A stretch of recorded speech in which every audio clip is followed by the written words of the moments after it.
ಕರ್ನಾಟಕದಲ್ಲಿ ಇದು ವಚನ ಸಾಹಿತ್ಯ ಇತ್ತು. ಆಮೇಲೆ ನಮ್ಮ ದಾಸರ ಸಾಹಿತ್ಯಗಳು, ಪುರಂದರದಾಸರು, ಬಸವಣ್ಣವರು, ಇದೆಲ್ಲ ಒಂದು ದೊಡ್ಡ ಅಲೆನೇ ಇದೆ. ಹಾಗೆ ಮಹಾರಾಷ್ಟ್ರದಲ್ಲಿ ನೋಡಿದ್ರೆ ಅಲ್ಲಿ ಸಂತ ತುಕಾರಾಮ್ ಅವರೆಲ್ಲ, ಇನ್ನು ಮೇಲೆ ಹೋದ್ರೆ ಅಲ್ಲಿ ಮೀರಾಬಾಯಿ, ಕಬೀರು ಇವರೆಲ್ಲ ಇದೆ. ಹೀಗೆ ಈ ದೇಶದಲ್ಲಿ ಒಂದು ಸಾಂಸ್ಕೃತಿಕ ಹಾಗೂ ಧಾರ್ಮಿಕವಾದ ಭಕ್ತಿ ಅಲ್ಲೇ ಎದ್ದಿತ್ತು. ಆದರೆ ನಮ್ಮ ಭಾರತ ಅದರಿಂದ ಉಳಿಯಿತು. ಇಲ್ಲದಿದ್ರೆ ನಮ್ಮ ಇಂಡೋನೇಷ್ಯಾ ಆದಾಗ ಯಾವಾಗಲೂ ಆಗ್ಬಿಟ್ಟಿರೋದು ನಮ್ಮ ದೇಶ. ಈ ಇಂಡೋನೇಷ್ಯಾ ಎಲ್ಲ ನಮ್ಮ ಭಾರತ ಅಲ್ಲಿ ಹೀಗೆ ಇತ್ತು. ಆದರೆ ಇವಾಗ ಏನಾಗ್ಬಿಟ್ಟಿದೆ ನೋಡಿ, ಒಂದು ಚಿಕ್ಕ ಬಾಲಿ ಬಿಟ್ಟರೆ 99% ಎಲ್ಲ ಅವರೆಲ್ಲ ಬೇರೆ ಆಗ ಅವರ ಸಂಸ್ಕೃತಿಯ ಬುಡದಿಂದ ಅವ್ರು ಬಂದರು. ನಮ್ಮ ಭಾರತದಲ್ಲಿ ಎಲ್ಲ ಥರದ ಸುಭಿಕ್ಷ ಇರಬೇಕು ಅಂದರೆ ಒಂದು ನಾವೆಲ್ಲ ಸೇರಿ ಈ ಥರ ಒಂದು ಮಾಡಬೇಕು. ಸಮಾಜದಲ್ಲಿರ್ತಕ್ಕಂಥ ಈ ಹಿಂಸೆ ಮತ್ತು ಮಾದಕ ದ್ರವ್ಯಗಳ ಪ್ರಯೋಗ ಇದನ್ನೆಲ್ಲ ನಾವು ಕಡಿಮೆ ಮಾಡ್ತಾ ಇದನ್ನೆಲ್ಲ ಮುಗಿಸ್ಬೇಕು. ಅದಕ್ಕೆಲ್ಲ ಒಂದು ಇತಿಶ್ರೀ ಕಡಿಮೆ ಮಕ್ಕಳನ್ನು ತುಂಬ ಸೇರ್ಕೊಂಡ್ಬಿಡ್ತಾ ಇದ್ದಾರೆ. ಅದರಿಂದ ಚಿಕ್ಕ ಮಕ್ಕಳಿಗೆ ದುಶ್ಚಟ ಬರದಿರ ದೊಡ್ಡವ್ರನ್ನ ಹಿರಿಯರನ್ನ ಗೌರವಿಸುವಂತ ಅವರ ಮನೋಭಾವನೆ ಬರಬೇಕಿದ್ರೆ ಈಗಲಿಂದ ಮಕ್ಕಳನ್ನೊಂದು ಪರಿವರ್ತನೆ ತರ. ಅದಕ್ಕೆ ನಾವು ಇವಾಗ ನೋಡಿ ಮಕ್ಕಳಿಗೆಲ್ಲ ಈ ಅಂತರ್ಜ್ಞಾನದ ಒಂದು ಶಿಬಿರ ಮಾಡಿಸೋದು. ಧ್ಯಾನ ಮಾಡಿದ್ಮೇಲೆ ಇವರಿಗೆ ಗೊತ್ತಾಗತ್ತೆ ಧ್ಯಾನದಿಂದ ಯಾವ ಪ್ರಶ್ನೆ ಬರುತ್ತೆ ಪರೀಕ್ಷೆನಲ್ಲಿ, ಯಾವುದನ್ನು ಓದಿ ರೆಡಿ ಮಾಡ್ಕೋಬೇಕು, ಏನ್ ಮಾಡಬೇಕು, ಇವೆಲ್ಲ ಇವ್ರಿಗೆ ಗೊತ್ತಾಗ್ಲಿಕ್ಕೆ ಶುರು. ಇದರಿಂದ ಇವ್ರ ಗ್ರೇಡ್ಗಳು ಹೆಚ್ಚಾಗತ್ತೆ. ಇವರಲ್ಲಿ ಒಂದು ದೊಡ್ಡವ್ರು ಹಿರಿಯರ ಬಗ್ಗೆ ಗೌರವ, ಆದರ, ಅವ್ರು ಹೇಳೋ ಮಾತು ಕೇಳೋದು ಇಂಥದ್ದು ಬರ್ತದೆ. ಈ ಕೋಪ, ತಾಪ, ಆತ್ಮಹತ್ಯೆ ಮಾಡ್ಕೊಳ್ಳೋದು ಇಂಥದ್ದೆಲ್ಲ ಕೊನೆ ಮುಗ್ದಾಗ್ತದೆ. ಅದಕ್ಕೆ ನಮ್ಮ ಒಂದೊಂದು ಜಿಲ್ಲೆಯಲ್ಲೂ ಒಂದೊಂದು ತಾಲೂಕಿನಲ್ಲೂ ಹ್ಯಾಪಿನೆಸ್ ಸೆಂಟರ್ ಅಂದರೆ ಆನಂದದ ಕೇಂದ್ರ ಒಂದು ಜಾಗದಲ್ಲಿ ಹೋಗಿ ಇವ್ರಿಗೆ ಆನಂದ ಸಿಗ್ತದೆ. ಅದು ಯಾಕೆ ಆನಂದದ ಕೇಂದ್ರ ಅಂತ ಯಾಕೆ ಇಟ್ಟಿದ್ದೀವಿ ಅಂತ ನಾವು ಅಂತಂದ್ರೆ, ಹ್ಯಾಪಿನೆಸ್ ಸೆಂಟರ್ ಅಂದರೆ ಅಲ್ಲೆಲ್ಲರೂ ಬರ್ತಾರೆ, ಎಲ್ಲ ಜಾತಿಯವರು ಬರ್ತಾರೆ, ಎಲ್ಲ ಧರ್ಮದವರು ಬರ್ತಾರೆ, ಎಲ್ಲ ಮತದವರು ಬರ್ತಾರೆ. ಯಾಕೆಂದ್ರೆ ಎಲ್ರಿಗೂ ಬೇಕಾಗಿದೆ. ಬರೀ ಒಂದು ವರ್ಗದವ್ರು ಮಾತ್ರ ಸರಿಯಾಗಿದ್ರೆ ಸಾಲಲ್ಲ. ಬೇರೆ ವರ್ಗದವ್ರು ದುಷ್ಟರಾದರೆ ಇವ್ರಿಗೂ ತೊಂದರೆ ಆಗುತ್ತೆ. ಆದ್ರಿಂದ ನಮ್ಗೆ ಎಲ್ಲಾ ವರ್ಗದ ಜನಗಳನ್ನು ಸೇರಿಸ್ಕೊಂಡು ಇವಾಗ ನೋಡಿ, ಅದಕ್ಕೆ ನಮಗೆ ಕಾಶ್ಮೀರಿಗೆ ಹೋಗಿದ್ದು ಅಲ್ಲೊಂದು 20-25 ಜನ ಸೇರಿ. ಅವ್ರು ಹೇಳೋದು ಕಾಶ್ಮೀರದ ಇತಿಹಾಸದಲ್ಲಿ ಇಷ್ಟೊಂದು ಜನ ಯಾವತ್ತೂ ಸೇರಿ.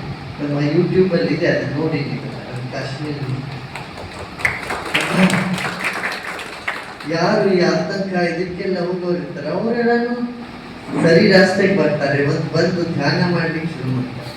ಅದರಿಂದ ಅವ್ರ ಮನಸ್ಸಿನಲ್ಲಿ ಇರ್ತಕ್ಕಂಥ ವಿದ್ವೇಷ, ದ್ವೇಷ ಇವೆಲ್ಲ ಹೋಗುತ್ತೆ. ಸೊ ಅದನ್ನು ನಾವೆಲ್ಲ ತಯಾರು ಮಾಡಬೇಕು. ನಮ್ಮ ದೇಶದಲ್ಲೂ ನಮ್ಮ ರಾಜ್ಯದಲ್ಲೂ ಸಹ ಮತಭೇದಗಳು, ಒಂದು ಒಬ್ಬರಿಗೊಬ್ಬರು ಜಗಳ, ವ್ಯಾಜ್ಯ, ಮನಸ್ತಾಪ ಇವೆಲ್ಲ ಮುಗಿಬೇಕಿದ್ರೆ ಇವ್ರಿಗೆ ಧ್ಯಾನ ಪ್ರಶಿಕ್ಷಣ ಕೊಡಬೇಕಾಗುತ್ತೆ. ಯುವಕರಿಗೆ ಹೆಚ್ಚು, ದೊಡ್ಡವರೆಲ್ಲ ದೊಡ್ಡವ್ರಿಗೆಲ್ಲ ಒಂದು ಒಳ್ಳೆ ಮೌಲ್ಯದ ಸಿಸ್ಟಮ್ ಇದೆ ನಮಗೆ. ನಾವೆಲ್ಲ ಒಂದು ಯಾವುದೋ ಒಂದು ಪದ್ಧತಿಯಿಂದ ಎಲ್ಲ ದೊಡ್ಡವರಾಗಿದ್ದೀವಿ, ನಮ್ಮೊಂದು ಸಂಸ್ಕಾರ ಸಿಕ್ಕಿದೆ. ಆದರೆ ಈ ಯಂಗ್ಸ್ಟರ್ ಜನ್ರೇಷನ್ಗೆ ನೀವು ನೋಡಿದ್ರೆ ಅದು ತುಂಬ ಕಡಿಮೆ. ನೀವು ಏನು ಹೇಳ್ತೀರಿ, ಹೌದಲ್ಲ? ಅವ್ರಿಗೆ ಅದು ಬೇಕಾಗಿದೆ. ಈಗ ಈ ಭಜನ್ ಕ್ಲಬ್ ಅಂತ ನೀವು ಕೇಳಿದ್ದೀರಾ? ಇದು ನಾವಾಗಲೇ ಶುರು ಮಾಡಿದ್ದು. ನಮ್ಮ ಯುವಕರಿಗೆ ಹೇಳಿ ನೀವು ಹೋಗಿ ಭಜನ್ ಕ್ಲಬ್ ಅಂತ ಮಾಡಿ. ಈಗ ನೋಡಿ, ಡೆಲ್ಲಿನಲ್ಲಿ ನಾವು ಮೊನ್ನೆ ತಾನೆ ಡೆಲ್ಲಿನಲ್ಲಿದ್ದಾಗ 1,00,000ಕ್ಕಿಂತ ಹೆಚ್ಚಿನ ಜವಾಹರ್ಲಾಲ್ ನೆಹರು ಎಲ್ಲ ಸೇರಿ ಯುವಕರು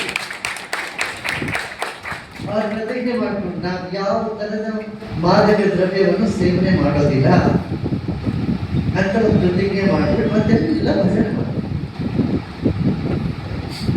ಪ್ರಧಾನಮಂತ್ರಿಗಳು ಅದಕ್ಕೆ ಬಹಳ ಖುಷಿ ಆಯ್ತು, ತುಂಬ ಖುಷಿ ಪಟ್ಟರು.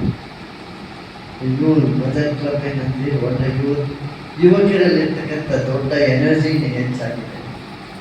ಸೊ ಅದೊಂದು ಮತ್ತೆ 45 ವರ್ಷ ಶಿವಮೊಗ್ಗದಲ್ಲಿ ನಾವು ಶುರು ಮಾಡಿದ್ದು ಚಿಕ್ಕ ರೀತಿಯಲ್ಲಿ. ಶಿವಮೊಗ್ಗದಲ್ಲಿ ನಾವು ಸುಮ್ಮನೆ ನಾವು ಅದಕ್ಕಿಂತ ಮುಂಚೆ ಧ್ಯಾನ ಹೇಳ್ಕೊಡ್ತಾ ಇದ್ವಿ. ಇಷ್ಟು ಸಾಲದು ಏನೋ ಕಡಿಮೆ ಇದೆ ಅಂತ ಅನಿಸುತ್ತೆ ಎಲ್ಲರಿಗೂ. ಯೋಗ ಧ್ಯಾನ ಮಾಡೋದು ಸಾಲದು. ಅದಕ್ಕೆ ಶಿವಮೊಗ್ಗದಲ್ಲಿ ನಾವು ಸುಮ್ಮನೆ ಒಂದು ಸ್ವಲ್ಪ ಒಂದು 10 ದಿನ ಮೌನದಲ್ಲಿ ಕೂತ್ಬಿಟ್ಟು, ಆಮೇಲೆ ಕೊನೆ ದಿನ ಅಲ್ಲಿದ್ದಂಥ ಒಂದು 8 ಜನ ಡಾಕ್ಟರ್ಸು, ಆಮೇಲೆ ಗುಂಡೂರಾವ್ ಅಂತ ಒಬ್ಬರಿದ್ರು, ಫೌಂಡ್ರಿ, ಏನ್ ಫೌಂಡ್ರಿ, ಭಾರತ್ ಫೌಂಡ್ರಿ ಅಂತ, ಅವರಿಗೆ ಇರಲಿಲ್ಲ ಗುಂಡೂರಾವ್ ಅಂತ. ಅವರು ಅವ್ರ ಮನೆಯವರು ಮತ್ತು ಈ ಥರ ಒಂದು 8 ಜನ ನರಹರಿ ಇವರ ಒಂದಷ್ಟು ಜನ ಡಾಕ್ಟರ್ಸು ಎಲ್ಲ ಬಂದರು. ಅವ್ರಿಗೆ ಶಿಬಿರ ಕೊಟ್ಟು ಶನಿವಾರ ಭಾನುವಾರ ಮಾಡ್ತಾ ಅವ್ರು ಶಿಬಿರ ಕೊಡ್ತಿದ್ದಾಗೆ ನಮ್ಗೆ ಇದೆಲ್ಲ ಸುದರ್ಶನ್ ಕ್ರಿಯೆ, ಜೀವನ ನಡೆಸೋ ಕಲಿಯು, ಜೀವನ ಕಲಿಯ ಪೂರ್ತಿ ಇದೆ ಅಂತ. ಆಮೇಲೆ ಅವರು ಇದೆಂತ ತುಂಬ ಒಳ್ಳೆಯದಿದೆ, ಮುಂದಿನ ವಾರ ಇನ್ನೊಂದಷ್ಟು ಜನ ಕರ್ಕೊಂಡು ಹಾಗೆ ವರ್ಡ್ ಆಫ್ ಮೌತ್ ಇಂದ ಆಯ್ತು. 3 ಕೋರ್ಸ್ ಅಲ್ಲಿ ಮಾಡೋದು 3 ವಾರ ಅಲ್ಲ. ಆಮೇಲೆ ಭದ್ರಾವತಿಗೆ ಹೋದ್ರು, ಅಲ್ಲಿ ಒಂದು 60-70 ಜನ. ನಮ್ಮ ತಂದೆಯವರು ಎಲ್ಲಿಂದ ಬಂದರು, ಬೆಂಗಳೂರಿದೆ, ತುಂಬಾ ಚೆನ್ನಾಗಿದೆ ಅಂತೆ. ಎಲ್ಲರೂ ನಮ್ಮ ತಂದೆಯವರು ನಮ್ಗೆ ಶಿಷ್ಯರಾಗಿ ಅವಾಗ ಕೂತ್ಕೊಂಡು, ಅದಾದ್ಮೇಲೆ ನಮ್ಮ ಚಿಕ್ಕಮಂಗ್ಳೂರ್ಗೆ ಹೋದ್ರು. ನಮ್ಮ ಮೊದಲನೆಯ ಗುರು ಪೂರ್ಣಿಮಾ ಮಹೋತ್ಸವ ಚಿಕ್ಕಮಂಗ್ಳೂರ್ನಲ್ಲ. ಹಾಗೆ ತಿರುಗ್ತಾ ಕೊನೆಗೆ ಆಮೇಲೆ ಬೆಂಗಳೂರಿಗೆ ಬಂದು, ಬೆಂಗಳೂರಿಂದ ಊಟಿ ಹೀಗೆಲ್ಲ ಪ್ರವಾಸ ಮಾಡ್ತಾ ಇದ್ರು. ಈಗ 45 ವರ್ಷ ಆಯ್ತು ನೋಡಿ. ಇಡೀ ಪ್ರಪಂಚದಲ್ಲಿ ನೀವು ಯಾವ ಮೂಲೆಗೆ ಹೋದ್ರು ಅಲ್ಲಿ ನಿಮಗೆ ಜನ ಪ್ರಾಣಾಯಾಮ, ಧ್ಯಾನ, ಓಂ ನಮಃ ಶಿವಾಯ ಭಜನೆ ಮಾಡೋದು ಕೆಲಸ. ನೀವು ಉತ್ತರ ಧ್ರುವಕ್ಕೆ ಹೋಗಿ ನಮಗೆ ಆಶ್ಚರ್ಯವಾಯ್ತು. ಉತ್ತರ ಧ್ರುವ ಯಾವುದು, ಟ್ರೋಮ್ಸೆ ಅನ್ನೋ ಜಾಗ, ಟ್ರೋಮ್ಸೆ ಅಂತ, ಅಲ್ಲಿ ವರ್ಷಕ್ಕೆ 2.5 ತಿಂಗಳು ಸೂರ್ಯನೇ ಬರೋದಿಲ್ಲ. ಅವ್ರಿಗೆ 2.5 ತಿಂಗಳು ಪೂರ್ತಿ ಕತ್ಲೆ, 2.5 ತಿಂಗಳು ಸೂರ್ಯ ಮುಳುಗೋದೇ ಇಲ್ಲ, ಹೀಗೆ ಇರುತ್ತೆ ಮಧ್ಯರಾತ್ರಿ. ಅಂತ ಜಾಗದಲ್ಲೂ ನಮ್ಗೆ ಆಶ್ಚರ್ಯ ಆಗ್ತದೆ. ಅಲ್ಲೂ ಏನಾಗಿ ಕೂತ್ಕೊಂಡು ಜೈಪುರದ ಏರ್ಪೋರ್ಟ್ ಅಲ್ಲಿ ಇಳಿದಿದ್ದೀವಿ, ಯಾರು ಇಲ್ಲ ಅಂತ ಅನ್ಕೊಂಡು ಅಲ್ಲೂ ಒಂದು 4-5 ಜನ ಬಂದರು. 60,000 ಇರೋ ಜನಸಂಖ್ಯೆ ಇರೋ ನಗರದಲ್ಲಿ ಅಲ್ಲೂ 1,000 ಜನ ಸೇರ್ಕೊಂಡಿದ್ದಾರೆ. ಆದ್ರಿಂದ ಇವತ್ತು ನಮ್ಮ ದೇಶದ, ಕರ್ನಾಟಕದ ದೇಶದ ಕೊಡುಗೆಯಾಗಿದೆ ಇಡೀ ಪ್ರಪಂಚಕ್ಕೆ ಅಧ್ಯಾತ್ಮ. ಅದನ್ನ ನಮ್ಮಲ್ಲಿ ಹಿತ್ತಲ್ ಗಿಡ ಮದ್ದಲ್ಲ ಅನ್ನೋದು ನಮಗೆ ಆಗಿದ್ದೀರ. ನಮ್ಮಲ್ಲೂ ಮನೆಯಲ್ಲೂ ಧ್ಯಾನ ಜನ ಮಾಡಿ ಸಂತೋಷವಾಗಿದ್ರೆ ಇಲ್ಲಿರ್ತಕ್ಕಂಥ ದುಶ್ಚಟಗಳೆಲ್ಲ ಹೋಗಿ, ಹಿಂಸೆ ಮಾಡ್ತಕ್ಕಂಥ ಬುದ್ಧಿ ಬೇಕಂತ ಸುಮ್ಮನೆ ಅಲ್ಲಿ ಇಲ್ಲಿ ಮಾಡೋದು, ಗಣಿತ ಇವೆಲ್ಲ ಕೊನೆ ಆಗ್ಬೇಕಿದ್ರೆ ಒಂದು ದೊಡ್ಡ ಅಲೆ ಏಳ್ಬೇಕು, ಹೌದಲ್ಲ? ಅದು ನಾವೆಲ್ಲ ಸೇರಿದ್ರೆ ಆಗತ್ತೆ. ಕರ್ನಾಟಕದಲ್ಲಿ ಒಳ್ಳೆ ಪರಿವರ್ತನೆ ನಾವು ತರ್ಬೋದು. ಅದಕ್ಕೆ ನೀವೆಲ್ಲ ಸೇರಿ ಪರಿಶ್ರಮ ಮಾಡಿ. ಈ 1 ವರ್ಷ ನಾವೇನು ಅನ್ಕೊಂಡು ನಮ್ಗೆ ಇವರೆಲ್ಲ ಹೇಳೋದು, ನಮ್ಮ ಟೀಚರ್ಸ್ ಇವರೆಲ್ಲ ಶಿಕ್ಷಕರೆಲ್ಲ ತುಂಬ ಪರಿಶ್ರಮಿಗಳು, ತುಂಬ ಮಾಡ್ತಾರೆ ಕೆಲಸ. ಹಾಗೆಲ್ಲ ಹೇಳಿದ್ರೆ ಈ 1 ವರ್ಷ ನೀವು ಪಡವಾಗಿಟ್ಟು ಸಮಾಜದ ಉದ್ಧಾರ ಮಾಡಿ, ಇದೇ ನಮಗೆ ಬೇಕಾಗಿರೋದು. ಹಾಗೆ ನೋಡಿ ಸೋಮನಾಥದಿಂದ ಶಿವಲಿಂಗ, ಅದು ನಮಗೆ 1,000 ವರ್ಷ ಆದ್ಮೇಲೆ ಅದು ಇಲ್ಲಿ ಬರಬೇಕು. ನಾವು ಅನ್ಕೋತಾ ಇದ್ವಿ ಏನು, ತಮಿಳ್ನಾಡಿನಲ್ಲಿ ಜ್ಯೋತಿರ್ಲಿಂಗ ಇದೆ ರಾಮೇಶ್ವರ, ಮಲ್ಲಿಕಾರ್ಜುನ ಎಲ್ಲಿದ್ದಾನೆ ಹೇಳಿ, ನಮ್ಮ ಮತ್ತೆ ಎಲ್ಲಿದ್ದಾನ ಈ ಆಂಧ್ರ ಪ್ರದೇಶದಲ್ಲಿ, ಮತ್ತೆ ಮಹಾರಾಷ್ಟ್ರದಲ್ಲಿ 2-3 ಜ್ಯೋತಿರ್ಲಿಂಗ ಇದೆ, ಮಧ್ಯಪ್ರದೇಶಲ್ಲಿದೆ, ಆಮೇಲೆ ಅಲ್ಲಿ ಆ ಕಡೆ ಉತ್ತರ ಪ್ರದೇಶ ಎಲ್ಲ ಕಡೆ ಇದೆ, ಬಿಹಾರಲ್ಲಿ ಕೂಡ ಇದ್ದಾರೆ.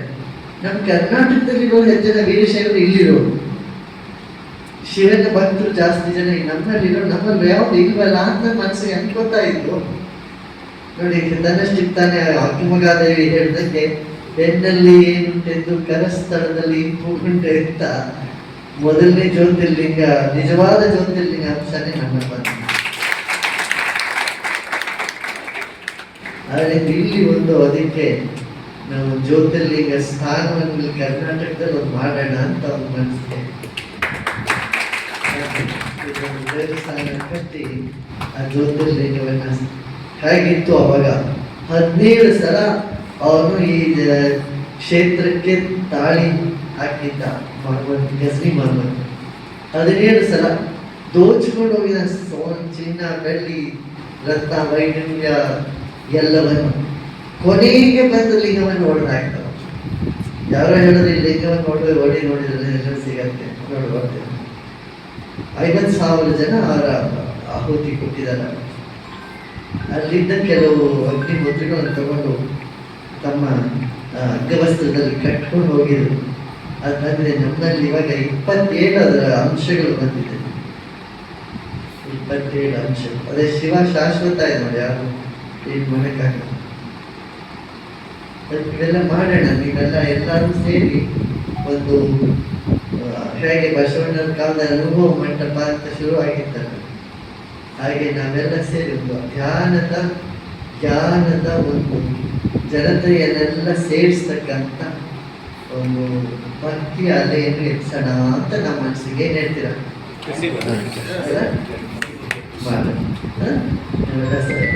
ಕಡೆ ನೋಡಿದ್ರಲ್ಲ ಹಾಸ್ಪಿಟಲ್